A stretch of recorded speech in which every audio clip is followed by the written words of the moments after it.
Segunda carta aos Coríntios, capítulo 1. Saudação. Eu, Paulo, apóstolo de Cristo Jesus, pela vontade de Deus, escrevo junto com o nosso irmão Timóteo esta carta à igreja de Deus que está na cidade de Corinto, e também a todo o povo de Deus espalhado por toda a província da Acaia. Que a graça e a paz de Deus, o nosso Pai, e do Senhor Jesus Cristo estejam com vocês. A ajuda de Deus nos sofrimentos. Louvado seja o Deus e Pai do nosso Senhor Jesus Cristo, o Pai bondoso, o Deus de quem todos recebem ajuda. Ele nos auxilia em todas as nossas aflições, para podermos ajudar os que têm as mesmas aflições que nós temos. E nós damos aos outros a mesma ajuda que recebemos de Deus. Porque assim como tomamos parte nos muitos sofrimentos de Cristo, assim também, por meio dele, participamos da sua grande ajuda. Se sofremos, é para que vocês recebam ajuda e salvação.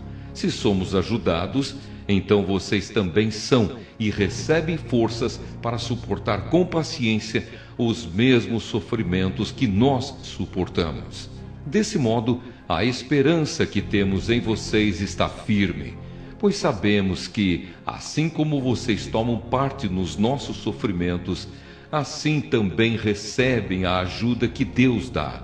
Irmãos, queremos que saibam das aflições pelas quais passamos na província da Ásia. Os sofrimentos que suportamos foram tão grandes e tão duros que já não tínhamos mais esperança de escapar de lá com vida. Nós nos sentíamos como condenados à morte, mas isso aconteceu para que aprendêssemos a confiar não em nós mesmos, e sim em Deus, que ressuscita os mortos. Ele nos salvou e continuará a nos salvar desses terríveis perigos de morte. Sim, nós temos posto nele a nossa esperança, na certeza de que ele continuará a nos salvar enquanto vocês nos ajudam orando por nós. Assim Deus responderá às muitas orações feitas em nosso favor e nos abençoará, e muitos lhe agradecerão as bênçãos que ele nos dará. Paulo muda os seus planos. É disto que temos orgulho. A nossa consciência nos afirma que a nossa maneira de viver no mundo, e especialmente em relação a vocês, tem sido dirigida pela fraqueza e sinceridade que Deus nos dá, e também pelo poder da sua graça, e não pela sabedoria humana. Pois escrevemos a vocês somente o que vocês podem ler e entender. Agora vocês nos entendem só em parte, mas espero que cheguem a nos compreender completamente, para que no dia do nosso Senhor Jesus, vocês tenham orgulho de nós, como nós temos de vocês. Eu estava tão certo de tudo isso, que no início fiz planos para ir visitar vocês, a fim de que vocês pudessem ser abençoados mais uma vez. De fato, eu estava pensando em visitá-los na minha ida para a província da Macedônia e também na volta, a fim de conseguir ajuda para a minha viagem à Judéia. Será que fui irresponsável quando resolvi fazer isso? Será que, ao fazer os meus planos, penso somente nos meus próprios interesses e por isso digo sim, sim e não, não ao mesmo tempo? Em nome de Deus, que é verdadeiro, o que prometi a vocês não foi um sim e um não ao mesmo tempo, pois Jesus Cristo, o Filho de Deus, que foi anunciado entre vocês por Silas, por Timóteo e por mim mesmo, não é sim e não ao mesmo tempo. Pelo contrário, ele é o sim de Deus, porque é o sim de todas as promessas de Deus. Por isso dizemos amém, por meio de Jesus Cristo, para a glória de Deus. Pois é o próprio Deus que nos dá a nós e a vocês a certeza de que estamos unidos com Cristo. E foi Deus quem nos separou para si mesmo. Como dono, ele pôs a sua marca em nós e colocou no nosso coração o Espírito Santo, que é a garantia das coisas que ele guarda para nós. Eu chamo Deus como minha testemunha. Ele conhece o meu coração, a fim de evitar aborrecimentos para vocês resolvi não ir até Corinto. Não estamos querendo mandar na sua fé, pois vocês estão firmes na fé. Pelo contrário, queremos trabalhar com vocês para que vocês sejam mais felizes ainda.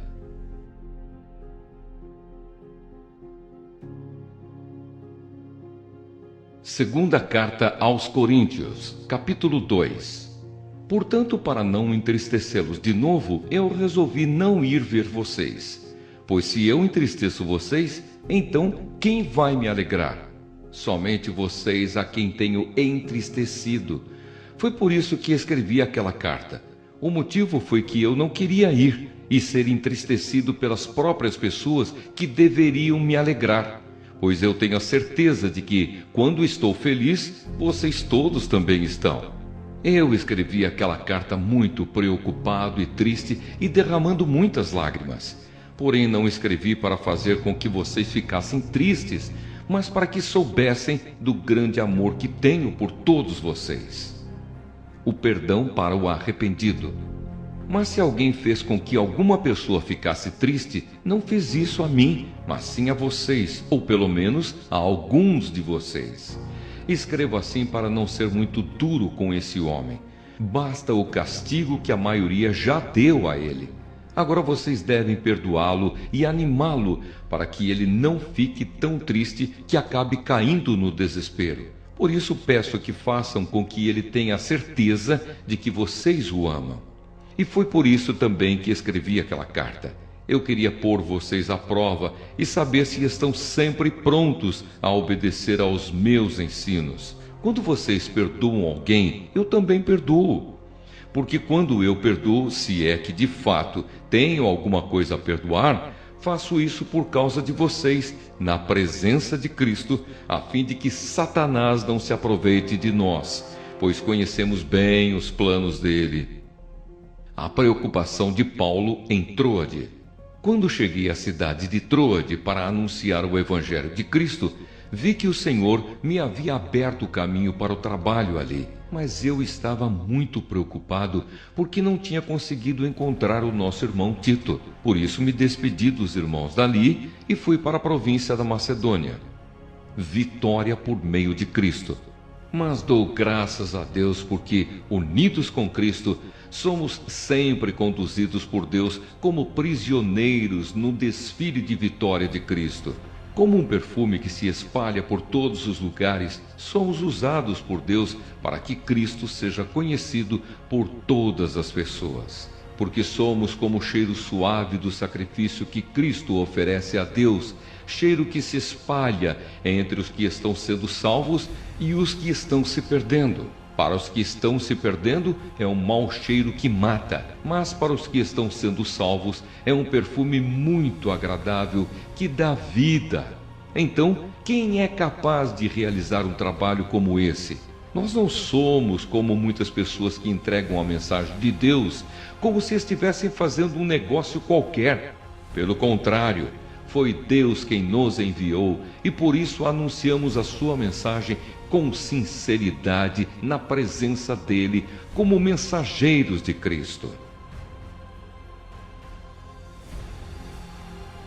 Segunda Carta aos Coríntios, capítulo 3. A nova aliança.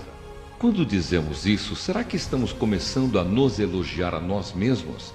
Por acaso, como acontece com alguns, nós precisamos entregar cartas de recomendação para vocês ou pedi-las a vocês? Vocês mesmos são a nossa carta, escrita no nosso coração para ser conhecida e lida por todos. Sim, é claro que vocês são uma carta escrita pelo próprio Cristo e entregue por nós. Ela não foi escrita com tinta, mas com o Espírito do Deus vivo. Ela não está gravada em placas de pedra, mas em corações humanos.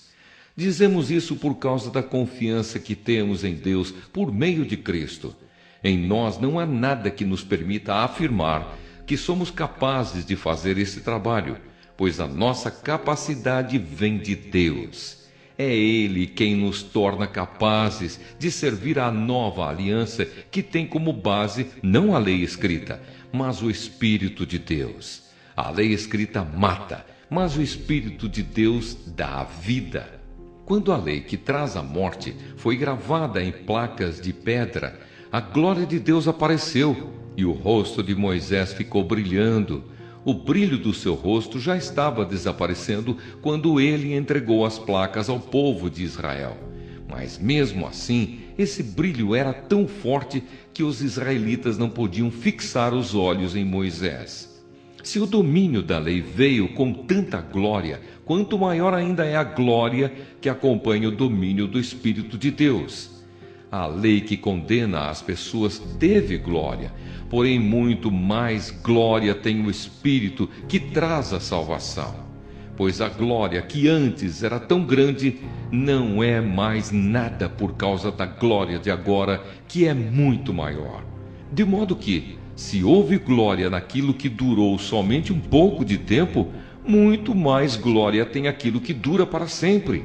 E porque temos essa esperança, agimos com toda a confiança.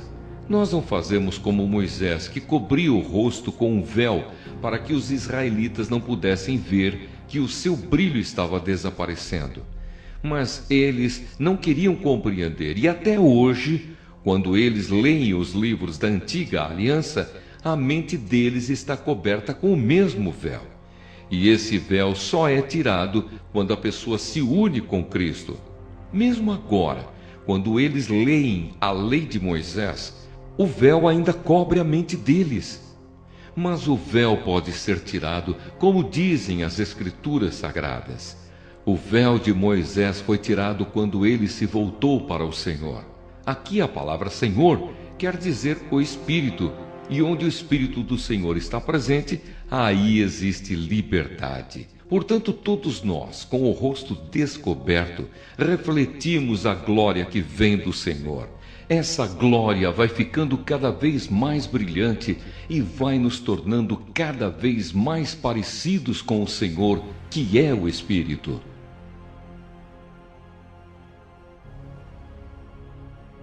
Segunda Carta aos Coríntios, capítulo 4. Tesouros espirituais em potes de barro. Deus, na sua misericórdia, nos deu essa tarefa, e é por isso que nunca ficamos desanimados. Nós rejeitamos tudo que é feito escondido e tudo que é vergonhoso. Não agimos de má fé, nem falsificamos a mensagem de Deus. Pelo contrário, agimos sempre abertamente, de acordo com a verdade.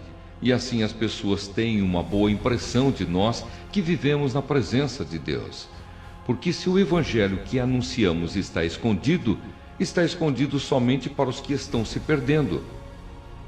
Eles não podem crer, pois o Deus deste mundo conservou a mente deles na escuridão. Ele não os deixa ver a luz que brilha sobre eles, a luz que vem da boa notícia a respeito da glória de Cristo, o qual nos mostra como Deus realmente é. Pois nós não anunciamos a nós mesmos, nós anunciamos Jesus Cristo como o Senhor e a nós como servos de vocês por causa de Jesus. O Deus que disse que da escuridão brilhe a luz é o mesmo que fez a luz brilhar no nosso coração.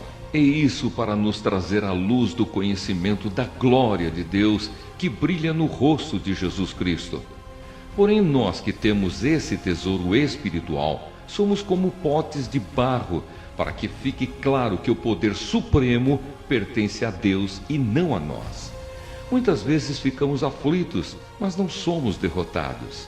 Algumas vezes ficamos em dúvida, mas nunca ficamos desesperados. Temos muitos inimigos, mas nunca nos falta um amigo. Às vezes somos gravemente feridos, mas não somos destruídos. Levamos sempre no nosso corpo mortal a morte de Jesus, para que também a vida dele seja vista no nosso corpo.